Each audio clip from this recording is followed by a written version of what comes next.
During the summer of 2543, a Covenant vessel would find itself in human space unknowingly while following some suspicious signals. This Covenant conservator, Acton pattern light cruiser would receive a shock when entering the Sidonius solar system and finding the apparent presence of humans all over the system, so close to a section of space controlled by the Covenant for hundreds of years. The first task performed by the Jackal manning the radars was to inform the shipmaster, a young elite eager to prove his honor in order to be posted on a ship where he could earn his glory and raise in the ranks. The elite, in his infinite wisdom, decided that by attacking the human colony and conquering it on his own, he could prove his worth and quickly ascend the hierarchy. This elite belonged to one of the ancient houses, one whose name alone would incite fear and admiration in the hearts of everyone on San Helios. However, he had been handed every opportunity in his life. Not once did he carve a path of his own. He had no true knowledge of the hardships of life outside San Helios.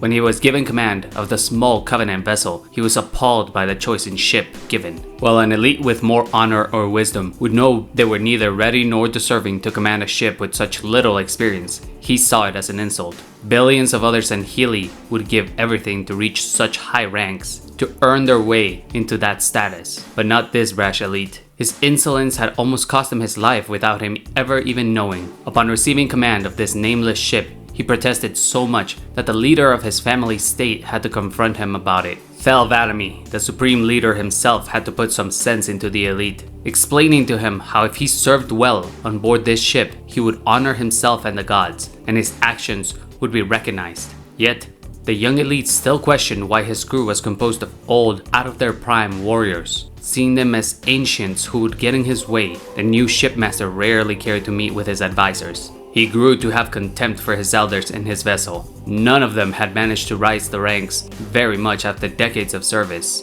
leading him to believe they were all useless. After making his conclusion, he no longer listened to any of them. He would not ask for their perspective anymore. He would not seek them out and trust his own instincts instead. But on that day, when he discovered the human world, his ship's council sought him. They insisted the ship return to High Charity and seek the aid of his fleet master. He would have honor from this discovery alone, or so they pleaded. He ignored their pleas to return back to the fleet. Against the advice of his staff, he decided to attack the human colony. From the very first surprise bombardment, it was evident that an Heli warrior had underestimated the humans. He struck the heart of a city, trying to cripple the populace, but was immediately forced back by an array of anti-air defenses on the outskirts of the city. After proving his foolishness and rash decision-making, the rest of his crew banded together to commit mutiny. A grunt was sent to the bridge of the ship, requesting for the shipmaster to come to the vehicle bay, claiming the banshees that bombarded the city had returned with something interesting, something worth the loss of all their air support. The shipmaster demanded to know what it was, and when the grunt failed to come up with anything on the spot, the elite shoved them forcefully to the ground. On his way to the vehicle bay, he thinks of all the glory he will receive. Whatever the Banshee must have found had to be important enough to summon the shipmaster. He wonders if it's an artifact from his gods, the Forerunners. Perhaps it's a discovery that could raise his name to glory in one fell swoop. He already had the Vadami moniker. This would put him on track to be his house's next leader. All those thoughts died down when he reached the Banshee in question, but the pilot was nowhere to be found. Instead, his second-in-command stands there with a sword in hand. The gray armored elite activates his sword while looking directly at the shipmaster. This meant one thing and one thing only. The shipmaster activates his own sword and pleads to his second-in-command. If you surrender now, I shall allow the council to decide your death. The challenging elite does not speak and takes a step forward. When I strike you down, I will leave your rotting corpse on this human world. May the worms and vermin feast on your entrails. The shipmaster growls and runs at the gray elite, standing there holding steady his composure and conviction. The Covenant ship is shaking and has clearly come under fire. Explosions can be heard down the hall as the doors leading to the bridge open. When the gray elite struts into the bridge, holding the head of the shipmaster and tossing it into the center of the room, the crew manning the bridge look over for just a moment, then continue to work on staying alive. The new shipmaster declares, "Take us home." No one questions his orders. Not the crew on board the ship, and certainly not the ones on the ground trying to prove themselves for the great journey. They end up leaving about 80 warriors behind, from brutes to elites and everything in between. The ship had a joint crew. It was one that wasn't properly named, a simple trade and light combat vessel that was never meant to deal a first strike in battle. This was the type of ship that was used as a distraction or a sacrifice for a bigger plan. Everyone on board knew it, everyone except the now deceased ex-shipmaster. The forces on the ground buy their commanding ship just enough time to escape into slipspace. Without the air support from the ship above, the ground forces are wiped out almost immediately. On the ground, a battalion of Marines walks through the field of bodies, spraying magazines of assault rifle ammo into foes yet still crawling for their lives. We see a grunt crawl to a plasma pistol successfully and pick it up just as a Spartan boot crushes his arm into the ground, shattering the bones entirely, followed by a short burst from an assault rifle directly into the grunt's forehead. We pan up the armored Mjolnir leg to see Master Chief holstering his assault rifle, while looking up at the sky where the Covenant ship had been. He knows this isn't over. The Covenant has found Sidonius V, and it's only a matter of time before they come back. August 21st, 2543. 47 Covenant vessels exit slipspace on the far reaches of Sidonius VIII, on the outer edges of the solar system. Both short and long-range scanners pick up the slipspace junctions immediately. On Sidonius V, the UNSC has been preparing for this day for almost 2 months. Admiral Konovsky had almost 2 months to prepare Sidonius' defenses and get himself off-world, but he believed it was his duty to prepare the planet for the inevitable Covenant invasion. This was not a large colony, a backwater world by Earth and Reach standards, but it was not quite as desolate as a farming colony like Harvest, boasting a rather small but industrialized population with nearly 250 million on the planet and over 100 modernly structured cities. If it weren't for the population, this would be a planet the UNSC would just throw away. There was nothing majorly important about the planet, no rare natural resources, no large shipping yards, no major training facilities. The only significance it boasted was Admiral Trig Konovsky. Most admirals left this late into the war had retreated to the Sol system, especially after the presumed death of Vice Admiral Preston Cole earlier the same year. In fact, the Covenant had attacked this colony only a month before the UNSC's proclaimed day of mourning for the now missing and presumed dead admiral. Konovsky had of course known the man quite well. Trig Konovsky had been a young man when he first met Preston Cole. Their careers mirrored one another for decades, but Preston Cole just had a spark in him that others didn't. Creativity, ingenuity, courage, intellect. There was nothing he was lacking in. A stern but gallant man. The other admirals were always more and more impressed with him every time they all gathered. Even Admiral Parangosky was enthralled by his wit and charm. Admiral Hood said they could win the war if they left Preston Cole alone in a room with the Covenant's prophets. Charisma oozed out of the man effortlessly. Even the staunch xenophobes of the Covenant would be compelled to listen to him. While Preston Cole seemed to always reach new heights in his career, Konovsky had reached the prestigious title of Admiral, but had stagnated in his own achievements. He never saw it as a problem for himself. He always thought that while the war heroes like Preston Cole or the Master Chief were what would be remembered in the history books, people like him were essential to run everyday mundane runs of life. Who else would sit and write policy, manage constructions of new colonies, and the cities that would rise from them? Who would read the thousands of memos, letters, and complaints and enact small changes that make life worth living while not fighting for their lives? Admiral Konovsky believed he had contributed to the war effort in his own right far more than other admirals. He was just not a war admiral, and he had been okay with that mentally for the last 20 years. But after the death of Admiral Cole, he had begun to doubt himself. He wondered if he had done all he really could for the last few decades. The man could count how many times he had seen combat against the Covenant in a single hand. He did not like to take risks of the unnecessary nature when it came to his life or the people he was sworn to protect. He would rather run so his people could live another day. The top brass never questioned his decisions. His sector of space had the least casualties throughout all of human-controlled space, but it came at the cost of most of his territory. While captains all over the UNSC became more and more fed up with his tactics of living to not fight another day, and were bloodthirsty on behalf of the billions of humans lost in the war, the top brass respected Konovsky. Other admirals saw the value of a man who refused to fight, yet managed to deny the enemy control. Konovsky had employed a scorched earth strategy when it came to abandoning a world. He would bleed each world out of resources before evacuating, leaving explosives laid out in the most inconspicuous of places for the enemy to stumble upon. Everyone had assumed this would be his tactic when the Covenant found Sidonius V. There was no reason to believe he would fight. He had begun to evacuate the populace, but surprisingly none of the military personnel had been reduced for the world's defenses. He had conscripted every ship available in the system to transport passengers, yet all direct UNSC assets and combat-capable personnel remained. But what was most telling about his conflict was he had requested for the Master Chief to remain on world. The only ones capable of requesting a Spartan for deployment were admirals. The fact that in 18 years Kanovsky had only made this sort of request once before meant he was taking this situation more seriously than anyone had given him credit for. He also had not just requested any Spartan, he requested the Spartan. Fleet Admiral Lord Hood had granted his request on two principles alone. First, the Master Chief had already been on Sidonius V the day the Covenant had arrived, a mission to deliver Class 1A research data directly to the hands of Dr. Julie Glassman. Secondly, Lord Hood believed in Admiral Kanovsky. Making such a serious request meant only that he had plans to make the Covenant pay the highest price for stumbling on Sidonius V. For years, captains in his regiment and under his control had requested transfers to move to combat perilous areas, and while some were allowed to take their ship, crew, and armaments with them, others were not. Due to this stockpiling of armaments, Admiral Kanovsky had amassed thousands of wartime assets. Assets he had chosen to begin deploying and using to fortify Sidonius V and its moons.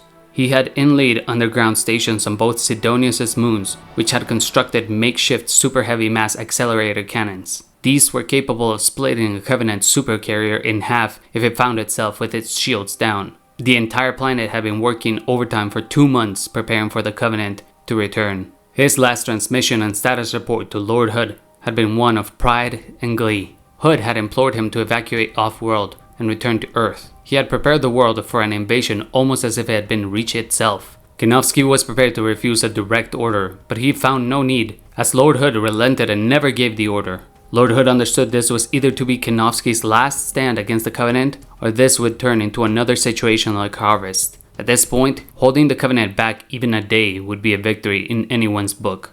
Either way, Hood realized, Kanovsky would burn brighter than the Sidonius sun itself. Kanovsky had been lost in thought for longer than he could say, but in his old age, it was expected. The notification on his monitor had drawn him out of this trance. However, a message on the corner of his screen saying, "They're here," was all it needed. He had no time to waste now. The Covenant had arrived in the outer reaches of the system. That would only buy him a handful of hours at best, before they entered the kill zone and all war broke out. 47 ships. 47 ships for a mid-tier level colony. Could they have underestimated us any more than this? Odessia, contact Captain Hill and have her deploy a full contingent of her fastest non-FTL ships between us and Sidonius 6. I want her to do exactly as we practiced. Set the entire planet to yellow alert. Keep the MAC guns on the moons cold for now. No need to tip our hand just yet. Kanovsky closes his eyes and brings his index and thumb to the bridge of his nose and rubs his eyes vigorously for a moment. He looks over his screens with all his available assets, highlighted on one screen. Would you like me to wake up the Master Chief, sir? Kanovsky glances over all screens, stops his eyes over the one containing the Master Chief and his cryopod. He considers activating it, but his hand slightly shifts over. He points at two other logos on the screen. Odessia, contact Zulu 14. I have a mission for them before the Covenant reaches orbit. Zulu 14, a squadron of longsword fighters docked on Cypress Station, the only orbital platform in orbit of Sidonius V. It had a natural mass and rotation that allowed it to hover over Sidonia, the capital of the planet, with little to no effort during the summer months. Zulu's mission during their time under Admiral Kanovsky's fleet had mostly consisted of striking lone Covenant Ranger parties, jamming their signals and stopping them from contacting the rest of the accompanying fleet. These tactics had gone a long way to buying time for several other worlds. Some of the more hot-headed individuals within Zulu wanted to see real combat, but the majority was just glad to do their part in saving lives. They were all astounded to receive a transmission from Admiral Kanovsky's AI, Odessia, with instructions to engage the enemy head-on. These tactics were very unlike the Admiral. Kanovsky was a believer of micromanaging his war. While he could leave the thinking and planning for younger men and women and the experienced captains of his fleet, he had a singular vision, more so now than ever, and any deviation from it would not only cost them lives, but the entire planet. Sheila of Zulu Team led the mission and was not about to question a sitting admiral. But the more she stopped to think about it, the less his orders made sense to her.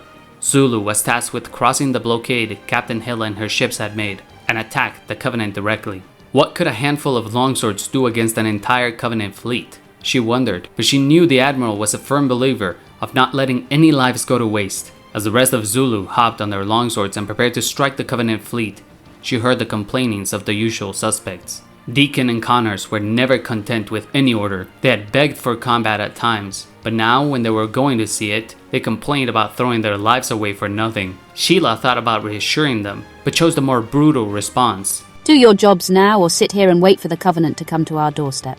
But whatever you choose, just shut the hell up. She didn't like being this rude nor straightforward with her crew, but even she had her doubts of seeing another day. She figured it wouldn't matter in the morning. They would all either die or change their mind about the Admiral's tactics soon enough. The rest of Zulu finished preparing their longswords and exited Cyprus Station. As they approached the blockade, they received a message on the radio from Captain Hill. Where do you lot think you're going? Captain Hill, these men have direct orders to carry out a mission on Admiral Konovsky's behalf. The captain remained silent for a moment, then nodded her head in the direction of someone off screen. A path was cleared for the longswords. This was a symbolic gesture, as the longswords could have easily flown in a number of vectors to avoid the frigates. There is no up or down in space after all, but the need for a human gesture of approval was deeply rooted in all of them.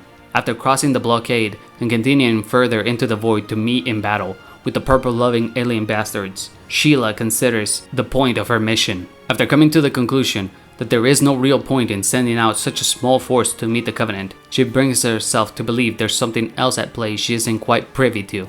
Zulu 14 braves on and heads into action by engaging in a long-range battle against the hundreds of Covenant fighters. They have barely managed to rattle the hive when they take their first casualty. With the death of one of their own, Connors breaks formation and begins to flee, leaving the left wing wide open, allowing the Covenant Seraphs and Banshees to pursue him and break Zulu's formation. The rest have no choice but to retreat or face annihilation. Sheila doesn't want to believe that she's a coward, but with her crew scattered and in pursuit and lacking in support, she's forced to retreat. There is no room for retreat, however, as the Covenant fighters stay on the chase. Over 40 Space Banshees pursue them deeper into the asteroid belt between Sidonius V and 8. Just before Sheila can believe she's as good as dead, shots from within the nearby asteroids sting past them in a trail of exhaust. Sheila recognizes these all too well. Spungner rocket launcher missiles collide into the oncoming Banshees left and right. She can feel herself breathe again when she sees 24 friend or foe tags light up on her display console. An entire company of exo-orbital marines had been hidden in the small asteroid belt, waiting to draw in the Covenant. This was Konovsky's plan, death by 1,000 cuts. Odessia soon reappears on Sheila's console. What are you waiting for? Those Marines only have 40 minutes left of breathable air. Sheila smiles and thinks of Odessia's sarcasm as charming. She plots a new course and regroups with the rest of Zulu. After scolding Connors, they now understand the plan. Force small engagements and have the Covenant chase them in small skirmishes that cost them little by little. This goes according to Konovsky's plan, but it sees limited success. After repeated attempts, the Covenant losing contact with nearly 200 of their small fighters makes them realize something's up. The exo-orbital marines use a boost from their space jetpacks to load up into the longswords for evac, while they can see the rest of the entire Covenant fleet begin to move. Zulu's job had been twofold: reduce the amount of small arms fighters, which would in turn weaken the Covenant's position when they launched their full attack. The second part of that small attack was more obvious. It forced the Covenant to attack sooner than they would have liked. The Covenant fleet had begun to move forward towards the planet, but with Captain Hill's fleet in the way, a battle soon breaks out. The Covenant is more apt with the long-range battles, thus forcing the UNSC fleet almost immediately into a slow retreat. The Covenant had believed the UNSC's plan was to string them along, as in keep them on the run while forcing the Covenant to suffer small amounts of damage that would pile on before they could reach them, allowing the humans to take minimal damage while on the run. With this in mind, the Covenant Fleet Master, Zola Fanami, gives a command for half of his fleet to do an inter-system jump. Seeing how much damage the human fleet took from these long-range attacks, Fanami plans on sending his most powerful ships behind the fleeing cowards and cutting their legs off while they try to run. Subspace portals open up and half of the Covenant fleet jump through. Captain Hill smiles, as she had prepared for this with Admiral Konovsky's plan. A few moments after the ships jumped into subspace, we can hear over the radio on board the UNSC Ice in the Sky, Admiral Konofsky's voice. Odessia, warm up the MAC guns and transfer command to the captain. Hill, I've been in a dark room all day. Do me a favor and turn up the fireworks. Aye, aye. Light them up. Bring the MAC guns online. Prepare for rapid focused fire on targets with broken energy shields. Odessia, coordinate targets with the rest of the onboard AI on the fleet. MAC rounds on the bigger targets. Coil guns and archer missiles on the small ones. The UNSC fleet had stopped retreating at this point. Fleet Master Zola Fanami laughs. He's content believing the humans had thought the fleet was running away. How little must he have thought of the humans, to believe his fleet would appear behind them and slaughter them. He almost couldn't comprehend what happened to half his fleet in the following minutes. 22 ships exited slipspace behind the human armada. Instantly, several nuclear warheads went off clustered and laid out where the Covenant ships were exiting slipspace. Right after the warheads went off, the humans' MAC rounds on the frigates began to split the Covenant cruisers and frigates apart. First glance, it seemed like only destroyers and carriers would have a chance of fighting back. But this was a feint, for the UNSC vessels focused all their fire on them. Individually, it wouldn't have meant much, but outnumbered, plus the lingering radiation of the tactical Havoc nukes, had managed to strip the destroyers of their shields. 2 of the 4 destroyers went down faster than they could figure out they had exited slipspace, as 2 supermassive explosions ripped right through them. Shots from the 2 moons around Sidonius V from the heavy mechs had laid the destroyers out without a second thought.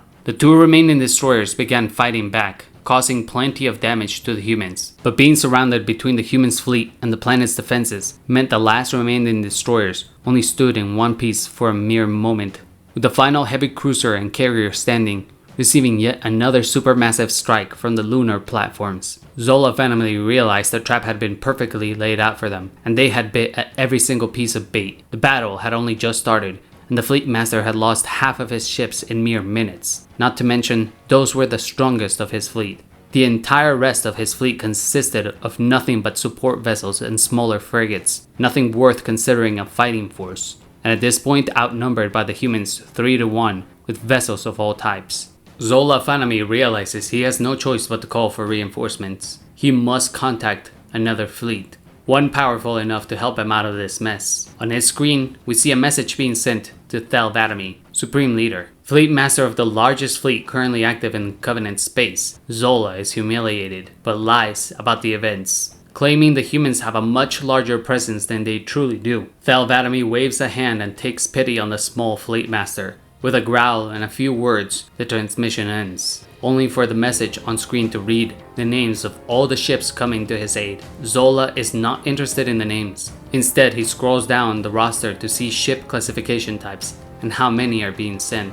Thel Vadami had dispatched 30 of his own fleet's ships as well as 50 more from the lower ranked fleets. Soon, Fanami would have 105 ships at his command and would not make the mistake of underestimating the humans again. With one of the largest armadas ever assembled against the humans, composed of powerful and legendary ships, he orders a retreat to the edge of the system until August 26th, 5 days later. They will wait for backup. He wonders if humanity will have the courage to chase them down, or stay on their muddy little world and lick their wounds. But in reality, a weight drops off his shoulders when he sees the humans do not pursue him.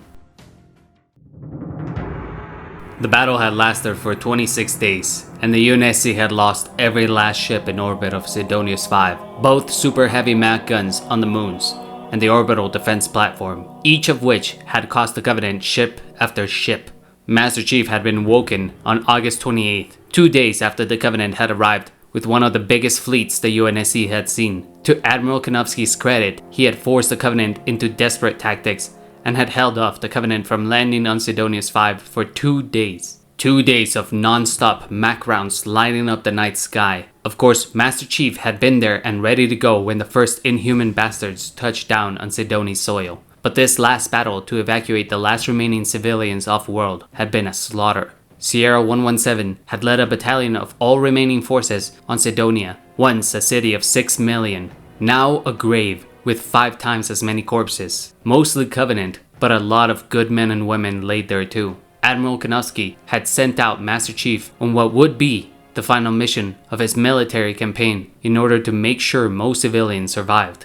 He neglected to tell the Master Chief the mission would be at his own expense. The Admiral had chosen the lives of the innocent civilians over his own. The Covenant had sent out 2 strike forces while they had already begun to glass the city. The commander of the Covenant forces was eager to burn the world down and claim victory. He had made a lot of mistakes during this battle, and Konofsky had capitalized on every single one of them. Chief didn't know much about Admiral Konofsky, only what was on his file, and that he was not a very war-experienced admiral. He had achieved the rank of admiral through diplomacy and political prowess. He had managed to recruit several entire factions of insurrectionist rebels to his side through guaranteeing them a pardon and allowing them to start a new life in UNSC space. After all, when the aliens want to wipe out all humans, they don't make a distinction between government pawn nor rebel scum. This earned Konofsky the love of all people in his own little corner of the galaxy. John did not expect the Admiral to be this brave or fearsome. The Admiral sent out Chief to rescue the 167th Marine Company, while UNSC headquarters were under attack. Konofsky had several opportunities to call back the Spartan to bail him out, but remained steadfast with his choices not to. Once Master Chief saved the Marines, he was tasked with saving an ODST battalion that had landed on the sandy outskirts of Sidonia. They had been pinned down for days and could hold the position another day or two if the Covenant didn't glass them. But the way things were going, they would have to make a move sooner rather than later. There was nothing of importance at the location besides living, breathing humans. This was plenty enough reason for the filthy aliens though. The Covenant would eventually glass the area of course, but at this point they were toying with the remaining humans. They wanted to make the last living humans on the planet be afraid every second of their soon to expire lives. They had moved on to glass the rest of the planet since Sidonia was the last remaining stronghold. Even knowing the Covenant were sending out a task force specifically for him,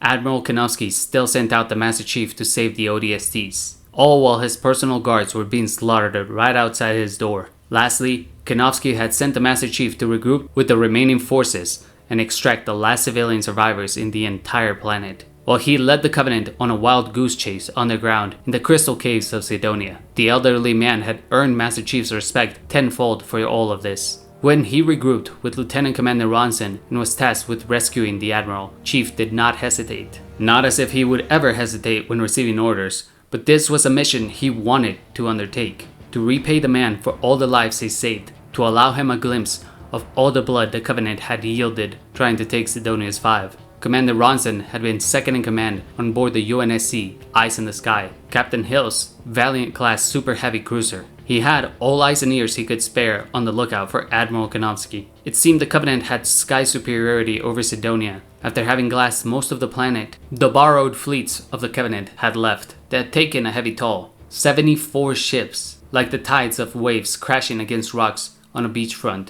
in orbit of Sidonius V. But just like waves, the rocks eventually gave way and yielded. The remains of the fleet were finishing up scorching any small signs of life left on Sidonius, but with such little foresight, they had given up air control around Sidonia.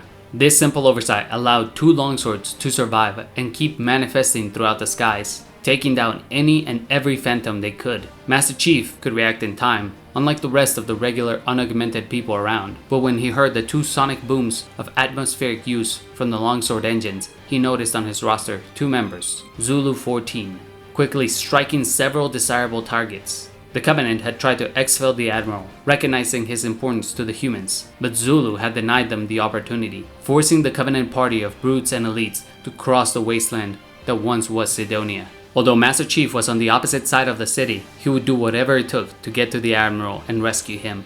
After confirming the location of Konofsky's destination with a single gesture, Chief knew where he had to go. Lieutenant Commander Ronson had simply pointed up into the sky, in the direction of the massive supercarrier holding steady above Sidonia. What little they had learned about the Covenant invading force was clear. Fleet Master Zola Fanami commanded the fleet of cleansing renewal from on board the supercarrier Pyre of Justice. He had been responsible for burning dozens of worlds down to cinder. The Fleet Master was nothing too spectacular on his own. The AI designated Odessia had hacked the Covenant battlenet of the destroyer Chief had boarded and confirmed as much. Fanami simply had a fascination for burning his enemies, even if he wasn't responsible for their defeat. Ronson had planned to take all remaining civilians, police, Marines, ODSTs, and just about anyone with a human pulse on board a cargo vessel and flee Sidonius V. There was one last ship capable of slipspace travel, hidden on the coast of Sidonia. Chief had already seen to it that the Covenant would be distracted when they took off,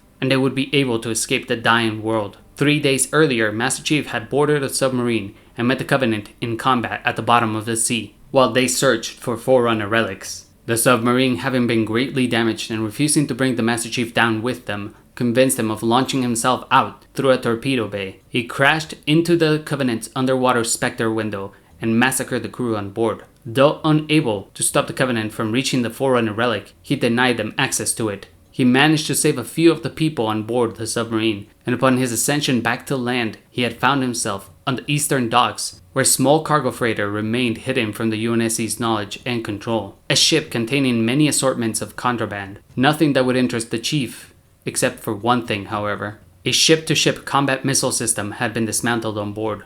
After tasking the submarine engineers he had saved with putting this piece of hardware back together and deploying it when the ship made its escape off-world, Chief reported to the Admiral, and they quickly went about rallying everyone left alive safely and discreetly to this vessel. While making his way through the city, Chief is accompanied by a squadron of volunteers, men and women who swore to rescue the Admiral on one principle. The Admiral had risked his life for them, and they would return the favor. In this war, it wasn't often that a high-ranking member would put themselves in peril for those at the bottom, but Konovsky proved the social ladder was only a construct to the weak, to those who didn't have the strength to stand up for the little guy. Others had wanted to volunteer, but either were injured or afraid. Only 4 came along with the Master Chief. Some had chosen not to come along knowing they would only slow the rest, and chose to stay behind to help prep for launch off-world instead. Through the ruins of Sidonia, Chief and the squad crossed the torn-down buildings with stray Covenant forces. Trying to hurry, there's very little room for error.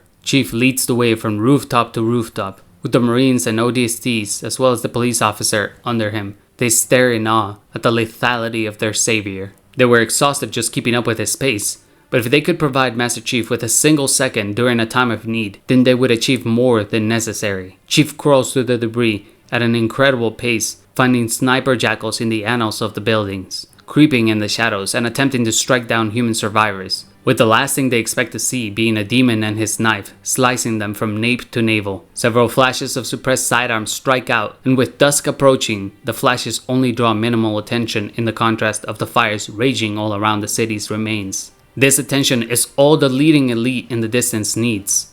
The golden-clad elite Ultra stands tall atop a rooftop across the city 2 kilometers out from their location. The Ultra Major growls and speaks 2 words in the Sangheili tongue. Immediately, 4 elites come out of the shadows of the 4th floor of the apartment complex. They cloak and jump down into the streets through the gaping hole in the wall. The ODST leading the way for the squad trailing the Master Chief stops suddenly. The police officer begins to freak out and breathe in loudly, but the Marines hold steady, all aiming in different directions. The ODST prepares to fire in a direction after seeing some dust rise up outside the building they were currently standing in. Before he can let out any bullets, however, Master Chief leaps down on top of a cloaked elite, striking him down with the butt of his weapon and shoving his assault rifle between the elite's unhinged jaws. Chief uses his other arm to pull out his sidearm and begins popping rounds with both weapons directly into the brains of the elite in front of him, and the other outlining the cloaking and shielding of an approaching elite. The ODST and Marines quickly begin to unload their weapons into the outline ahead. Their attempts to aid the Master Chief works, but not without a cost. They manage to kill the elite, but their shots have drawn the attention of a roving band of grunts down the street. They can see some grunts hobbling in their direction, as well as hearing a roar in the distance. From rapidly falling debris and sounds, the Marines and ODST know what's coming their way. A brute can hear and smell them. Though the squad tries to take cover inside the building to help Master Chief, he's contending with an elite close up and personal, swinging his sword around. Chief shoots his sidearm, and to the surprise of the squad, the bullet strikes right behind them. The ODST overreacts immediately, spouting off rhetoric of how ODSTs don't trust or like Spartans, but soon learns just what the Master Chief was shooting at. As he hears more bullets being fired from behind him, he quickly turns to look at the 4th elite, with one of the Marines raised up into the air with a glowing energy sword right through his back. The elite uses him as a meat shield for the bullets coming his way, and tosses the body aside when the puny humans stop to reload. The elite quickly and easily cuts through the police officer and cleaves him right in half, then leaps onto the ODST, pushing the final Marine out of his way. The ODST tries to run outside to buy himself more time to reload, and as he pushes the door wide open, it falls off its hinges. He sees ahead in the middle of the street, the Master Chief with his boot on the back of the brute's head, keeping him down, while standing in place, still dodging the elite swings. The ODST sees the blood dripping from the elite's chest.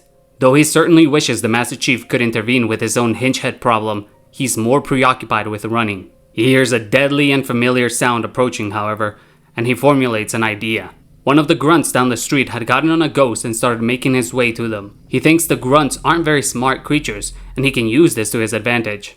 The elite manages to catch the ODST though. Even before the final phases of his plan to escape had finished formulating, he feels himself hit the ground, and with a shooting pain from his leg, the elite had sliced off his foot at the base of his Achilles heel. With a scream of pain, he tries to crawl across the middle of the street. The elite walks over to him, using his energy sword to block any bullets the ODST can attempt to shoot his way. The snarling Sankhili knocks the weapon away and strikes down into the ODST, at which point the last remaining Marine yells out, "No!" and unloads a full magazine of her assault rifle into the elite's direction, almost ultimately useless if it weren't for the Master Chief, as he finishes up his fight by using the elite's momentum to swing his sword into the brute on the ground and kicking the elite in the chest while simultaneously shooting him in the face the moment his shields pop. The Marine shooting at the elite buys the ODST just enough time to reach over and stab his knife into the elite's ankle with his last breath. Master Chief swings his body around in one motion from shooting the elite to shooting the grunt, riding the ghost down the street, sending the ghost into an uncontrollable spiral directly into the elite, splattering him against the wall. With the ODST and Marines having forced the elite to stand in one place and Chief's well-timed shot, now all elites and the ravaging brute lie dead. Chief tries to hurry to save the Marine. After being pushed by the elite, she had landed on a piece of rebar, which was now sticking out of her leg. Unable to run or move fast in any manner, the Chief can't expect her to move out of the way from the grunts down the street. In order to save her, he chooses to toss a frag grenade their way, landing directly between the grunts, blasting them in all directions. Sadly enough though, every direction includes the Marine. The dying grunt in midair blasts off several plasma pistol shots. One manages to strike and burn right through the Marine's neck. Chief sprints towards the Marine to stop the bleeding, but finds it's too late. The wound was fatal from the get-go. He holds the Marine in his arms as the life seeps out of her. Chief takes her tags and personally marks her on his roster as KIA. He passes over the body of the ODST and takes the tags as well, before hopping on the Ghost, powering it on and cruising through the city remains. He realizes that traveling by a Ghost is going to draw a lot of attention, especially as he approaches the city square, the site of the biggest battle of the entire planet, a massive graveyard stacked several feet high with bodies all over. With so many corpses around, Chief has a tough time trying not to run over any human corpses, but this situation calls for emergency. He kicks the Ghost into full gear and strides through downtown Sidonia until he's astonishingly stuck by a plasma grenade. A little blue ball of plasma clings on to the front of the Ghost, forcing Chief to jump out. But even with his speed and reaction time, he only barely manages to hop out when the grenade explodes and turns the Ghost inside out. He's launched several feet forward, bouncing off the ground hard. John is struggling to get on his feet, seeing the battlefield is still cloudy and filled with smoke from the firefight that took place in the massive graveyard. With the explosion of the Ghost and the grenade, more dust has been kicked up into the air. Chief's ears are ringing from the close call. He gets up to a kneeling position to find himself atop a pile of bodies. Jackal, brute, and elite bodies. Trying to come back to his senses, he looks around, finding that for every human body, there's 5 Covenant ones. The victory under his boots feel hollow. He quickly regains his composure and begins sprinting through the ruins of Sidonia, striking down any would-be opponent, from wild skirmishers hiding in the high ground of the buildings around to the raging brutes running at him. Any and every alien in his path gets put down as he continues to make his path to the now in-range gravity lift. He keeps running, even sustaining some small arms fire from the nearby buildings, shooting reflexively but never stopping as he catches a glimpse of a pack of brutes and elites up ahead, escorting an elderly man in the direction of the gravity lift. His body is aching in every sense as plasma keeps striking his armor, not quite melting the power suit Mjolnir, but searing his flesh inside. He has no time to think about his pain. When a grunt shoots him a charged plasma shot, all he has time to do is reflexively raise his arm to block the incoming shot with his forearm. He shoots the grunt through the head before he can prepare another shot, but realizes this is a scar he will never forget. Chief pushes through without any sense to stop, approaching the brutes and taking them out quickly before they can stand in his way to the admiral. That's when he looks up. He knows he would be fast enough to catch the elite, dragging the admiral by the neck before he can climb into the gravity lift, leading to the Phantom, which would take them onto Pyre of Justice. But the elite realizes the same thing. He tightens his grip around the aging human's neck and walks up a pile of dead bodies on the broken steps of what used to be the Capitol building of Sidonia. The golden-clad elite swiftly races the man into the air with a single arm and rams his sword into the admiral's chest. He turns to look down at the demon as his bullets bounce off his shields. Laughing through his four agape jaws, he twists the sword inside the admiral's stomach and tosses the body at the Master Chief. As at this point, he has closed the distance between the two. Chief makes a split-moment decision, one of the hardest he has ever had to make. It is to leave the body be, and dodges it. He hates himself a little for not showing more respect to the admiral, but he believes the best way to honor the man is to kill his attacker and every last one of the coveys in his path. The elite was obviously not expecting this. The Master Chief keeps coming at him and tackles him to the ground. As the elite tries to attack Master Chief, he is struck faster than he can process it. His sword hand is pinned to the marbled floor. John had cleaved right through the Sangheili's hand and stone marble in one strike. The Master Chief perches atop the elite and begins a cacophony from the elite's face meeting the Chief's fists. Each bone breaking, sound after sound echoing through the desolate war-torn city. Strike after strike, bone after bone, crack after crack, followed by simple mushing sounds. The few remaining grunts and jackals around cower in fear. They have never seen anything as brutal, primal, or terrifying as what they're witnessing. After seeing the demon utterly pulverize their general, an ultra-elite, a foot taller than himself with his bare hands, they can't help but run away, or in some of the grunts' case, lie there and cry in fear. The Master Chief stops hitting the elite after there's no longer a head on the body left to hit. He crawls down the steps to the admiral's body, closes his eyes, and takes the admiral's neural link right out of his skull. He places on his body the dog tags of the other Marines and ODSTs that had volunteered to come rescue him. Chief sets the body down gently and ignores the jackals and grunts running away in the distance. He picks up the sword from the dead elite and looks up to see the only Phantom in the entire city waiting with its gravity lift active. Chief walks into the beam of light and ascends up into the Phantom, quickly dispatching the crew inside. He takes hold of the controls and flies it into the supercarrier above Sidonius V's capital. He doesn't bother to dock or land the Phantom. Once inside, he uses it to ram straight into the other outgoing Banshees, bringing down a couple of Covenant spirits in the vehicle bay in the process. He knows he has no time to waste, so he leaves behind the rest of the crew on board. Chief sprints through the hallways. He had been on board several supercarriers before and can more or less tell where everything on the ship is, including the bridge and the shipmaster's quarters. Elite Ship Engineer was not very creative, as all ships of the same class tended to be built very similar. It was only the shipmaster's personality that reflected changes within the ship.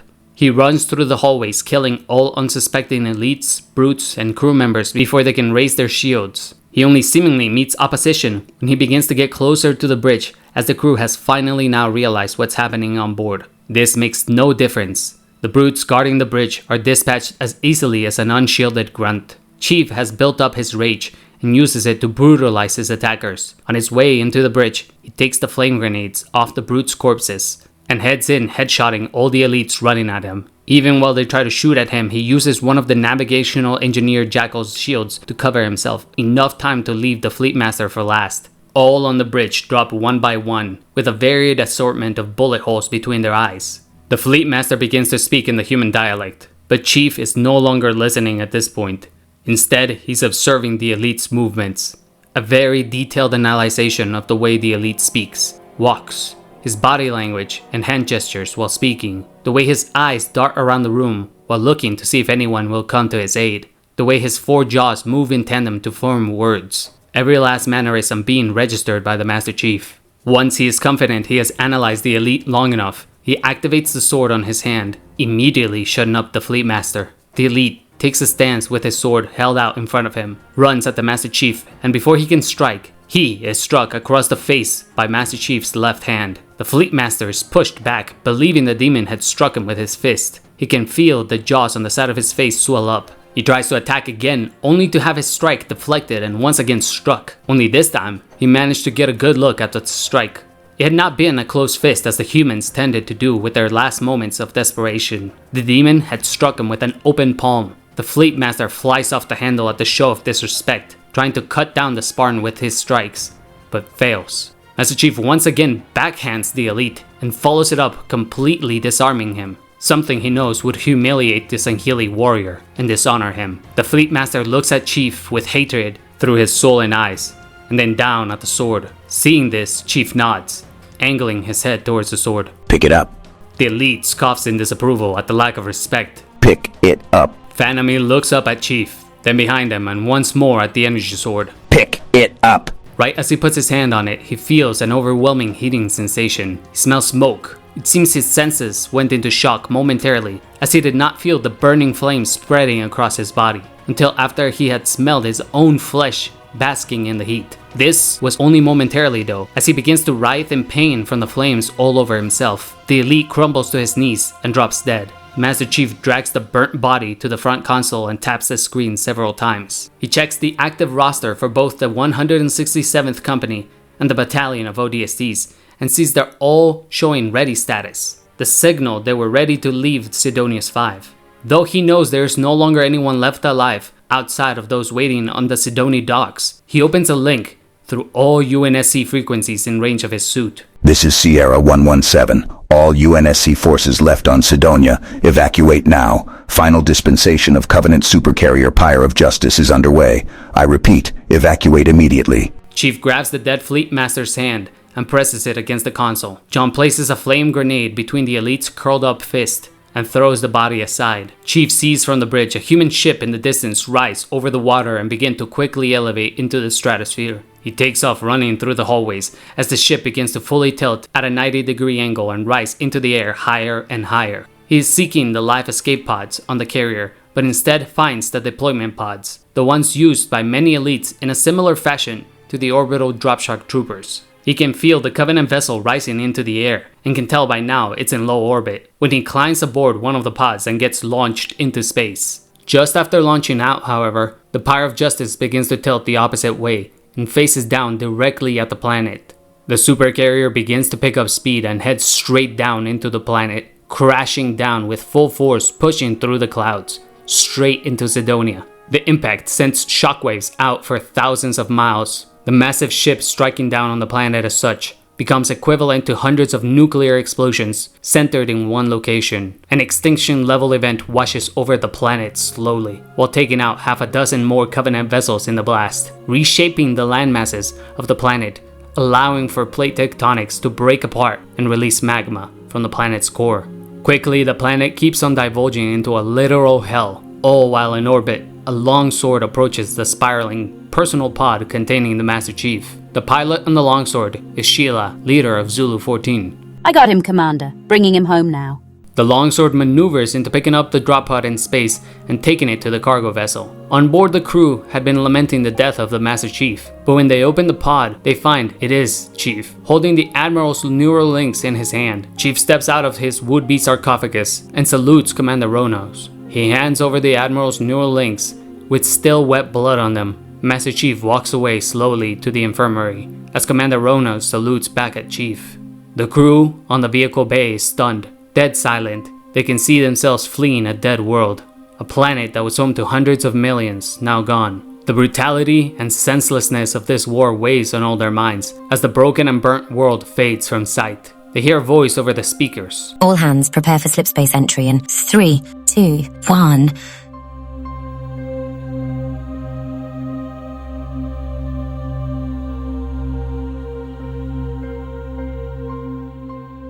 Thank you all for watching and listening to this story. If you made it through the entire story, you don't know how grateful I am and how much it means to me. Hitting the like button really helps me out reach more people with this story. This has been the most fun story to tell so far, as it's entirely of my own creation. No relying on the events of any of the Halo games. The main art piece used for this video was commissioned from Rahat Khan at Phaeton8 from Fiverr. I plan to commission some art for each of the Stories in the Halo Universe episodes and use some AI generated art as well, but only for the purposes of visualization and setting the mood, since commissioning art isn't free after all. That being said, Phaeton8 did such an incredible and amazing job, I wanted to shout him out again. I absolutely loved coming up with this story, and I know I skipped the entire invasion of Sidonius V, but I left it open-ended enough to be able to revisit this story and plan it one day, as I have little side stories already prepared for it that I may come back to if you guys enjoyed this. The next stories in the Halo universe will contain some of the ideas you all commented on the first post, and I am in the process of writing 10 of these. I truly 100% want to hear any and all comments you guys have in regards to the story, and how you feel about me adding to the Halo lore in my own way. Did you like part 2 being all about Chief? Did you hate part 1 being randoms you've never met?